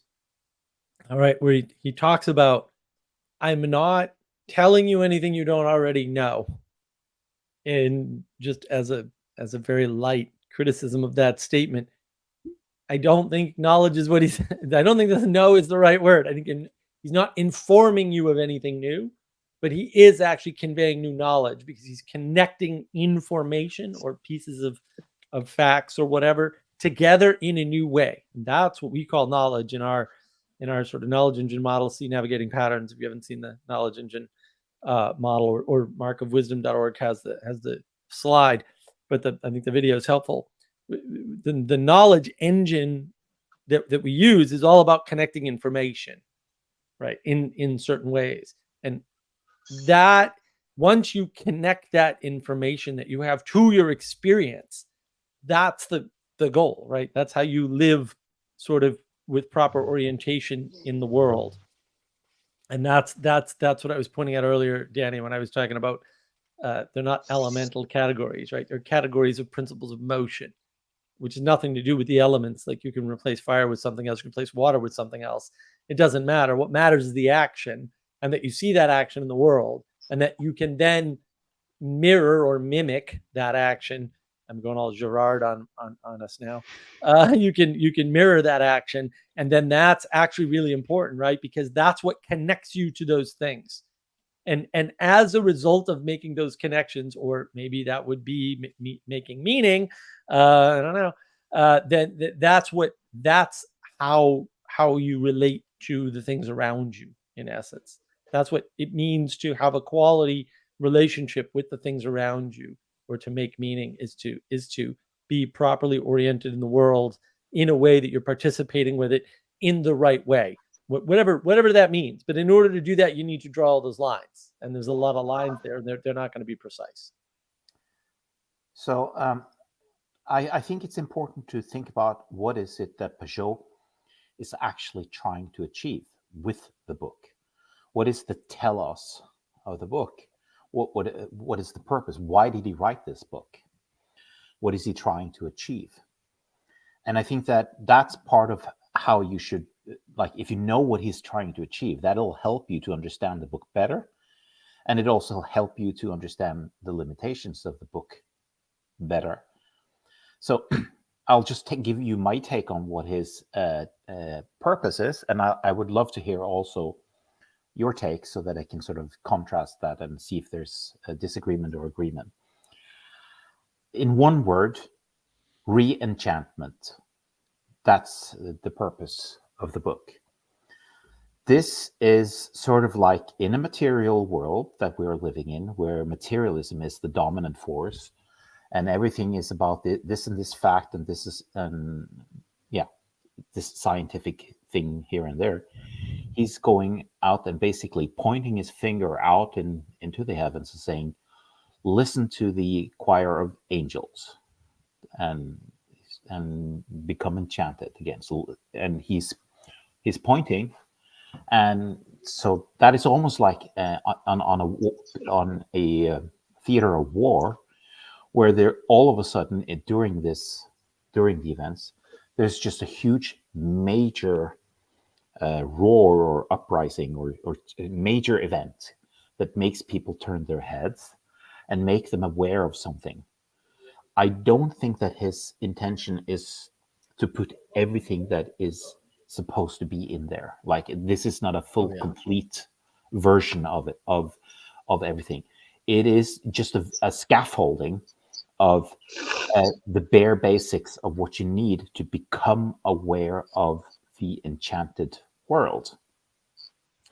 And so that means it's frustrating because you can't use it as a book for complete learning. It's not exhaustive, so there's going to be lots of holes in it. But if you are unaware of the symbolic world, then after reading this book, there is a very, very good chance that you will now hear the angels sing. Yeah, I think I mostly agree with you there, John. I mean, I do want to, as always, I'm sure you've heard me say this before to you, sir, tweak your definition of materialism, right? Like we're not in a merely material world. That never happened to us. It's never going to have happened to us. It's never going to happen to us. Like we just say, and so the spiritual is there, and so I look at materialism more as because this is tricky, right? Because John Vervaeke specifically tries to swap this out and say, I'm not a materialist. It's like, no, definitely materialist, right? Under the definition that I'm going to give you, which is to say, when you think material is primary or the prime mover of the world, you're a materialist. Whether you acknowledge the spiritual or not has nothing to do with materialism. You can ignore the spiritual, you're a materialist. You can acknowledge the spiritual, but say, you know what? If I split this atom, then these things happen, right? You've got causality exactly backwards, right?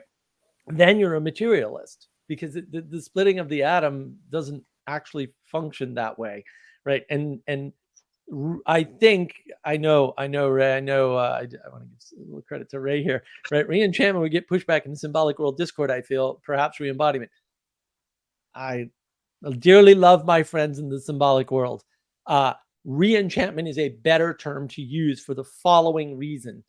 The thesis right in chapter 1 is that we have become disenchanted, that the material or scientific worldview has destroyed our ability to interface with the spiritual worldview, right? And to merely have the worldview, again, like folks like John Vervaeke have it, they go, no, there's definitely things that aren't material, right? He says that. I mean, he's very explicit about it. He's very good on it, right? He says like E equals MC squared. Where is it? You know, obviously it's real, right? But I can't give it to you. You can't take it from me. I can't flip it around. I can't point to it, right? Okay, dude, well, that's spiritual. That's how I would classify it. Maybe Dr. Vervaeke would not, but like I would, right? And then we're already there. So what's missing about the spiritual world? Well, it's the ordering or the ability to order that world. I would call that the poetic way of informing the world, by the way. Again, Navigating Patterns has all this somewhere in various spots. Like that's actually what we're missing. And so, you know, and if I were to offer some kind of critique on the symbolic world people in general, and I already told you this earlier today, right? It's that if you don't have the symbolic framework at all, and you've never been exposed to it correctly or led through it or participated with it, then you don't have the poetic way of informing the world, and all the symbolism and introduction won't work. And then I will note, because John, I want to give you full credit.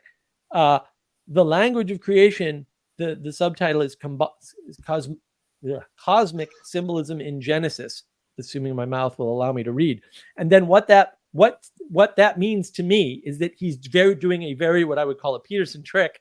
Again, see my videos on my channel, of starting you at a certain place. He's saying, here's how to understand Genesis. Well, Genesis is a specific sort of beginning part of the Bible. To my understanding, I haven't read the book. It sounds wonderful. We should be book club on that. Not the beginning. It's setting the stage. It's setting the stage, right? So it's putting you at the first cobblestone of the path, if you will, or maybe the first stair up the, up to the top or something. And I think that's very much something that Peterson does, although he does it a little bit differently. He uses history, he goes back to Egypt, things like that, right? Jumps you into the Bible through the history, right? He's got all these tricks. I go over them on my channel. And I think Matthieu is doing something very, very similar, although his audience is kind of limited to crisis of faith people who already have the ability to sort of understand some of this stuff. It wouldn't exclude all the quote meaning crisis people, but I think that's where the symbolic worlders are missing part of the world, is they don't address the people that John Vervaeke catches rather explicitly, which is the meaning crisis people, and Peterson catches a bunch of meaning crisis people too. So I don't have any pushback on your slight pushback on me, because I think we're splitting hairs, not atoms. That's fine. That's a good one. But I was wondering I'm going why bald. why. All right. Why exactly is it that the symbolic world people would have a problem with the re-enchantment? Because they already live in they want to insist that the enchanted world is already here. Like, I don't disagree. Like, I went out yesterday and dragonflies everywhere and everywhere in my yard right now, which is beautiful. It wasn't that way last year. Right. So I would agree the problem is eyes to see, but also the problem is eyes to see. And so re-enchantment's the correct term. They want to kind of split hairs or atoms in this case on that and say, oh no, it's they're already in the enchanted world and there's no reason for them to be re-enchanted. And there's lots of potential motivations for that, but I understand the move. I don't like the move. I don't agree with the move. I think actually the move is individualistic because it goes back to your, well, like depending on how you frame embodiment, but like if you take it to the personal embodiment, right? Like now it's back to me, and it's like no, like the enchantment is actually out there and it informs you. It's not about you embodying whatever. Like no, it's about being informed. Right. Well, you shouldn't be drawing it into you. You should conform to it so that you can connect with everybody else. And they've got it exactly backwards in a way. But it's a very materialistic frame, ironically, but rather ironic. I think that's the problem, is that these things flip, and if you're not careful, you won't notice that it's flipped. But the key is for you to conform to the enchanted world, not for you to try and embody the enchantment. The enchantment's way bigger than you are. But when I conform to the enchanted world, when I even though I was late today, I apologize. When I actually get here on time, I'm conforming to the group, and them also getting here on time. I'm conforming to the contract, the implicit contract that we're going to meet for this book club at a certain time, right? I'm not embodying it. Now, when I get here, I'm embodying, whatever I bring to the table, and hopefully talking enough with my hands so that you'll understand me better or something. Right. And then that's where the embodiment is. It's after the submission to the thing outside yourself, or the enchantment, or in this case, just the time. Like, oh, you got to get here on time so that you can participate with us. I'm not going to go back and watch this later. Probably at all ever, because I just hate doing that. Right. And then embody what I've been told, because it'll corrupt it in a way.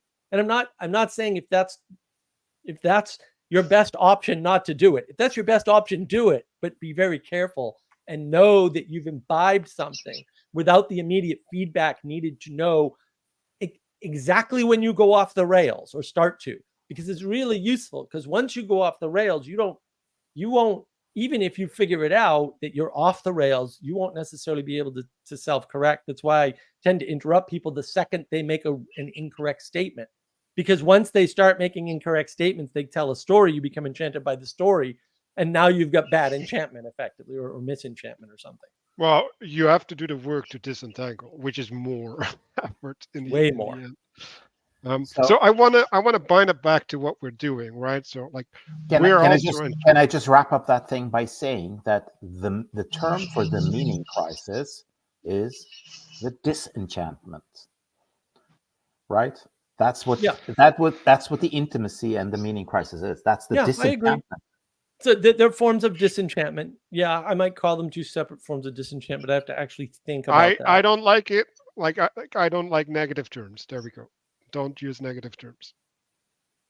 I didn't say I was going to use it, but I don't think he's wrong either. But disenchantment means that like there's an enchantment and now it's removed. Like no, it's like I don't think the enchantment is there. Like the enchantment is available, and it's only enchantment if you're participating in it. Because like if you're not participating in it, it's not really existing. It's only existing in potential. No, but that is disenchantment is the corollary of re-enchantment, right? No, like now you're re-enchanting things in opposites, and that's why I don't want that word. Right. Like the word is implies that the enchantment's pre-existent, and that's just false. Right. Well, Right. what if no. What the what Peugeot, both Peugeots make a point of is that in the medieval world, they were living in an enchanted world, right? The symbolic world was No, much more everybody needed to be alive. born again. Like that's, I'm just no. Right. The enchantment isn't inherent in the world as an objective material thing. That's the OMR fallacy. Right. There's no objective material reality where enchantment pre-exists. The reason why the majority of the population is in an enchanted world is because they're all participating to create it in some sense, or co-manifest is a better term. Sorry, damn, creation just, it's a hard word. I gotta stop using it. So what that means is that there's a clear and easy to define difference. So thank you for this, John. Between the crisis of faith, which is a disenchantment, and the meaning crisis, which is a non-enchantment. Because I think Ethan's little comment here is correct. Ethan, you're so brilliant. We do miss you, sir. And that non-enchantment is when you aren't formed by your parents, hopefully, or your society or community or family, larger family writ large, to be a participant in co-manifesting the enchantment. That's meaning crisis.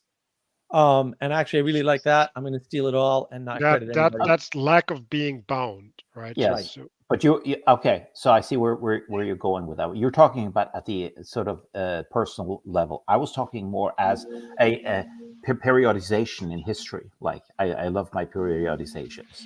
So what is this period? What is this period that where people became non-enchanted? What happened there? Well, that is materialism, right? So materialism led to the enchantment to go away, so that people didn't become enchanted, like or people, or hold on, John, or people were born into a non-enchantment. Yes. But like it went away. It was there, and no, then John. Ooh, Okay, society. like this is we're talking about a spirit, right?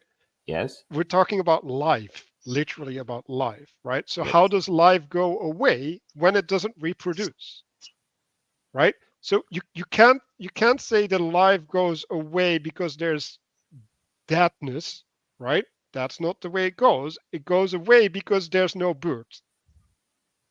Right. Yes. Okay. So the not happening of birth is just a competition for birthing, right? By disaster, for example, right? Like if we're in crisis, right? We Another divest word. our resources away from living to dealing with the immediate, right? And then at a certain point, we might not have crops to harvest because, like, we've been dealing with the crisis. So do you agree with me that the fertility crisis is a disaster? Any crisis is a disaster. So it's a disaster. And I'm gonna have to look. Yeah, that but up. it's not. But that's not the only thing in the world. So yeah, you can always fake out a binary or create what's called a false dichotomy, but that's not necessarily inherent in the world. I'm just saying that if we're going down the semantic route, I have words. Okay, yeah. right. Yeah, So, and they're poor approximations of the territory, and that's why I said there's enchantment, disenchantment, and non-enchantment. And non-enchantment relates to the meaning crisis. Disenchantment relates to crisis of faith, and enchantment relates to the Cathodox, roughly speaking. Although I'm sure the brilliant Protestants. I'll fill it out for you, John. Right. So I just looked it up. Aster is asterisk star. Right. Okay. So disaster is the falling away of a star. Right. So what is this? Well, like that goes back to the thing with going into the desert. Right. So you've relied upon something, and then you can't rely upon it anymore, and now you have to wander the desert. Right. Like that's the pattern. Right. Now, can you presume the star And my answer is no. Like that's the falling away from the star is something that is established, right? Like the heavens were established by God. Like they weren't Right. pre-existent.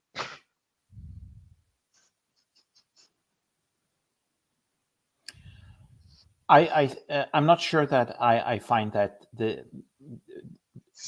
this disagreement, or there's the dis again, is something that is very fruitful and to spend a lot of time on. I have I to think about these words. So I agree. I just want to say, right, like there's two ways to look at it, which is actually the pattern that we've been talking about all the time within this book club, right? So we can just go it back. yeah, Like that's fine. That's fine. we're repeating everything at different layers. Like it's all the same. And like when you get into this symbolic thinking, you just see, oh, like we're just doing the same at a different playing field.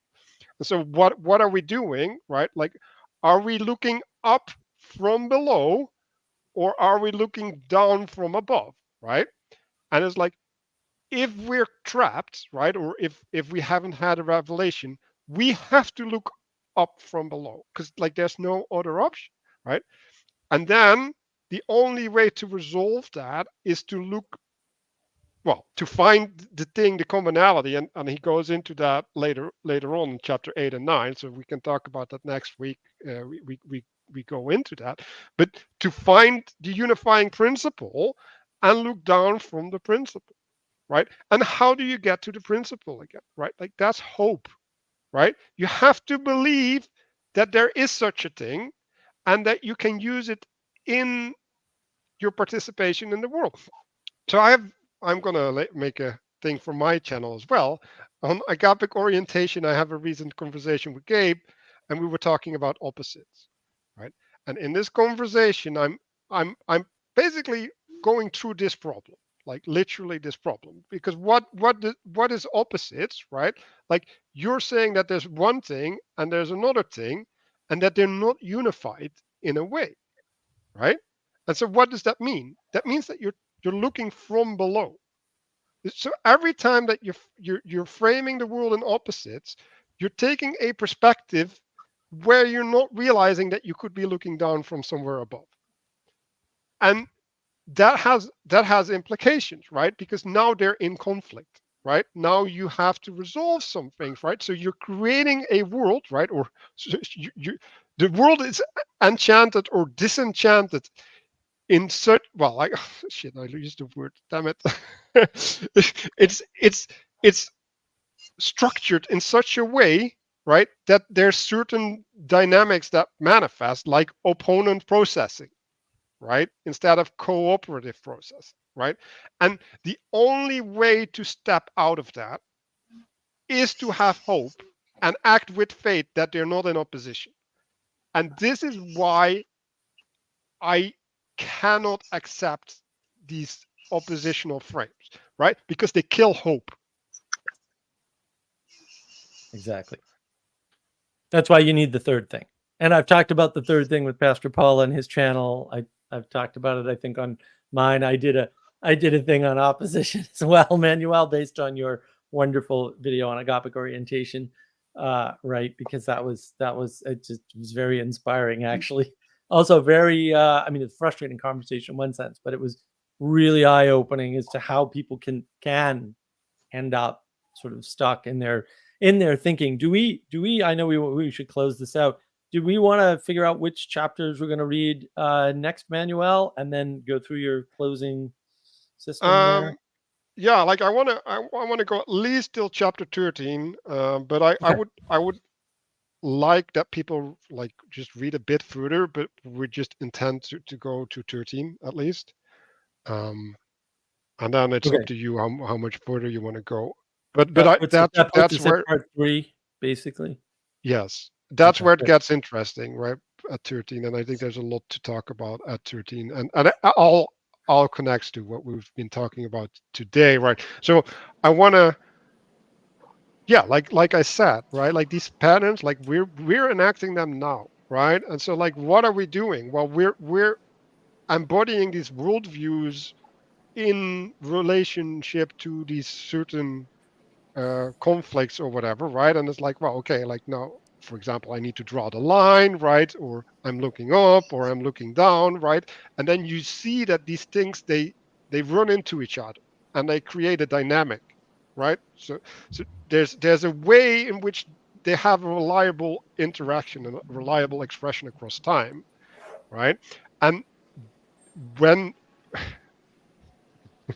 you can develop a sensitivity for that, right? You can start seeing that. You can start seeing your participation in them, right? You can start like updating that, right? So that brings us back to our intention, right? So we started by setting an intention for how we're participating in this book club, right? And this is the point that I want us to improve our relationship to, right? Like how can our intention help us throughout the practice? And like maybe I haven't said it, but like it's maybe nice to write it down and put it next to your screen or whatever, so that you get reminded by it, and then using this mental, well, it's a technology, right? Like it's because you use a tool to reconfigure your participation. Using that mental technology, you can start training yourself in a different participation, right? Like, so maybe I get annoyed by this thing, right? And like if I participate in a different way, that doesn't conflict with me, it doesn't oppose me, right? Because they're unified in something else which is higher. And that if I relate from that higher principle, I don't have to feel that way. Like I don't have to, I guess, feel threatened or whatever, right? By reality manifesting in a way that is not allowing me to be in the way that I want to be, for example, right? Um, so the other half of the intention is we do a reflection at the end, right? Where we spend a minute in silence. We look at the way that we've been affected in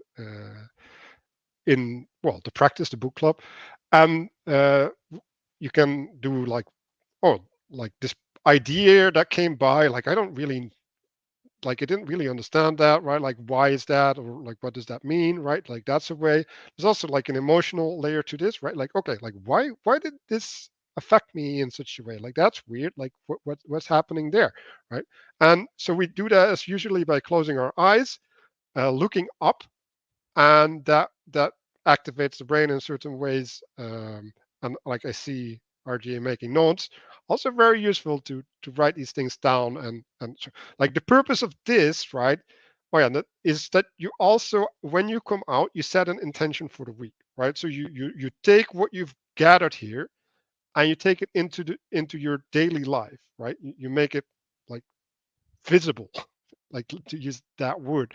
And then we come back, we reflect, right? And now we gather people's experience. Oh, they used they try to relate to it this way, they try to relate it that way. How can I, right, like gather something from that I can apply myself, right? And now we have developed a structure of collective sense making, right? Like we're actually exploring the world in a way as a group and as individuals, and so that there's our personal development or narrative that we're creating, but then there's also the journey that we're on together, and they interact, right? And then, well, we're also part of that, right? So like having that experience also brings us something. So Yeah. Can I yeah, is do there 2 any? points of quick order, Manuel? Sure. So I'm going to go backwards. So what I heard you say, and you obviously you'll correct me if I'm wrong, was Hey, homework. Kathy Newman. Yeah, it's homework, right? Homework is get a sticky note or a piece of paper, right, for next week, so that when you write your intention down, and your intention can change week on week, obviously, right? You get more specific or less specific. Like there's no real hard and fast rules, right? But write it down either just before the book club or as you speak it on the book club, and do that. Like put it next to you where you can see it at least while we're doing this, or while you're listening, right? That's fine too, right? It's not preferred. I'd rather have you here, but like we can't. And so that's part of your homework. The other part of your homework is this reflection. You're probably not very good at reflection. I'm still not very good at reflection. So this is your opportunity to get better. And my other point of order was just, Ray, we're glad to have you back. Catch up on any comments you want to make before we go into our closing thing, because I know you had technical problems, and we're all about making sure at least that people get some sort of say. So if you want to free form or if you want to skip it, that's fine too. But I wanted to give you a chance just to talk just before we close it out, so that when we close it out, we're kind of complete. Yeah, thank you so much for the opportunity to just add a couple of thoughts, and most of them are kind of tying some knots together from earlier. Looking at my handy notebook here, first I just wanted to actually just say it in the way that's best to be said, because words can be a bit prunish sometimes, and you'll know what I mean when I finish my statement in just a minute. Truth as truing up a table is neither capital T truth or my truth or your truth, and it's a participatory type of understanding the concept. In fact, it's so participatory as to almost be a lens rather than a concept in the textual sense. In that brings me to the point of wanting to kind of raise up and look at, for next time or in our own thinking, the dis versus non-enchantment, and link that back to, and I forget who said it, asking the question of how, not only how but why. There's certainly a death of God with blood that we've yet to wash off our hands that occurred somewhere. But it occurs to me that the Zarathustra is not pointing at that God had died at that time. So there's a question in my mind as to where we see that death occurring, or at least maybe not even that death, if it's as yet to occur resurrection, and maybe where we are in that pattern to bring the way the book discusses things into the frame. On that note, I would suggest the information around page 30 for anyone who gets the paperback version. It may be the same in the digital version, I'm not sure, but that goes to a lot to what we were talking about, the utility of language.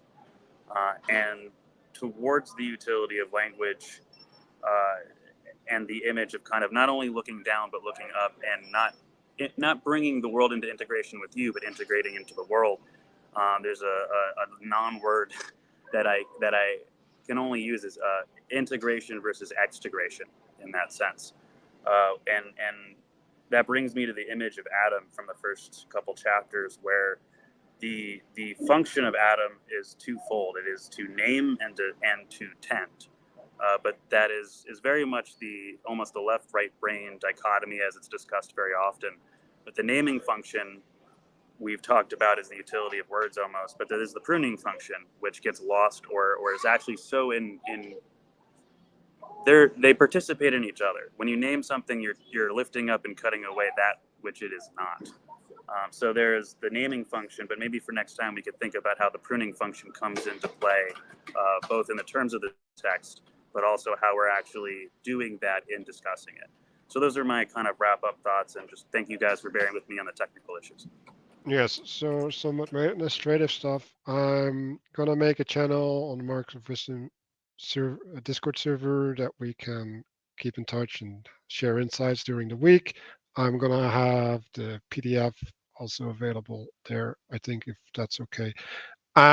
We're always able to have conversations in the voice channels as well, right? So like, don't say it's like a once in a week thing. Like if you're dealing with something or whatever, like there's always people available that want to talk. So like, yeah, don't disenchant yourself. like be part of a journey. And then yeah, like I want to close down with like a 1 minute reflection. I'm gonna end the stream. We can talk a bit afterwards about logistics and stuff. Like so, everybody, thanks for watching, and do your reflection at home too. See ya.